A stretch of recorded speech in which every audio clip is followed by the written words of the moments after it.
Arabadoko lafinaritra toboko vavy ankafalina sy ampitsikitsikina ihany koa no iarahana amintsika ny tokantrano any amin'ny takarivan'ny alarobia ity manasanao ampanajana ry izay anaraka ny fampahalalam-baovao hatramin'ny farany eto amin'ny fahitalavitra matv ibantoerana ny tontolo politika ary santionany amin'ireo entina ny hevitra tsy mitovy izay mifamaofao be ihany eny anivon'ny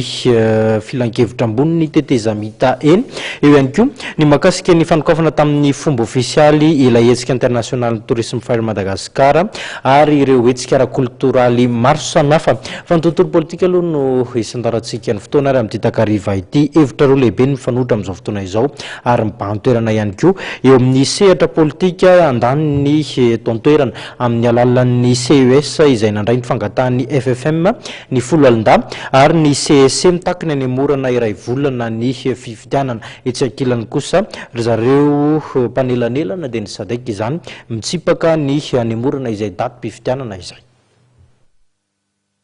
Tsy manaiky ny anemorana amin'ny fifidianana filoham-pirenena izay kasaina tao amin'ny volana Jolay izao ny SADC. Io ny voalaza an'Andriamatoa Thomas Salomao, sekretera mpanatanteraka ao amin'ity vondrony ity, taorian'ny fionana tampon'ny fanjakana amin'ny vondrona ao amin'ny SADC izay natao tamin'ny alahady lasa teo tany Addis Abeba tany Etiopia. Tsy manaiky izany fanemorana amin'ny fifidianana izany ny SADC satria lasa manaiky miditra ao anatin'ny fanemorana tsy misy farany. Irinay ny anaovana fifidianana amin'ny daty izay efa nifanarahana ao anatin'ny fepetra fanarahana hoy izy. Itoy hatrany kosa ny fanelanelana nataon'ny SADC raha ny filazan'Andriamatoa Salomao mba hahafahan'ny malagasy mivoaka amin'ny krizy izay mianjady hatramin'ny taona 2024.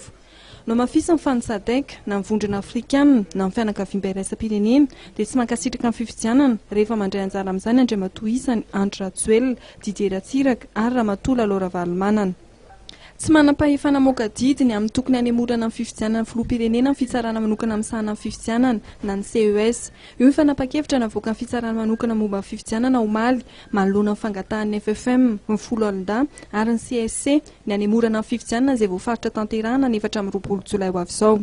Na izany na tsy izany dia nilaza ny CES fa misy ny tsy azo anoharana mahakasika ny fangatahana ny fanemorana izany fifidianana izany.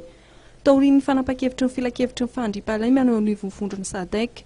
ny vondrona Afrikana, ny vondrona firenena amin'ny teny frantsay OIF, ny vondrona Europeana ary ny sekretera jeneraly firenena mikambana izay niara-nilaza ny hanapaka ny famatsim-bola ny fifidianana raha toa ka tsy misintona ny taratasy filatsahana hovidiana Andriamatoa Andry Rajoelina, Didier Ratsiraka ary Ramatoa Laura Valomanana dia nanao ny fangatahana ny FFM. Tsy azo anoharana izany satria voalaza fa anakorotana tanteraka amin'ny filaminana fifidianana ary anakorotana tanteraka amin'ny sotro fifidianana ihany koa izany fanapana ny famatsim-bola izany hoy ny fanazavan'ny CES. Etsy ankilan'izany ny tsy fisian'ny vahaolana politika mahakasika ireo kandidaty telo izay mety hiteraka olana hatrany. Ireo rehetra ireo raha ny filazan'ny CES dia efa tafiditra ao anatin'ilay hoe tsy azo anoharana ka azo raisina noho izany ny fangatahan'ny FFM.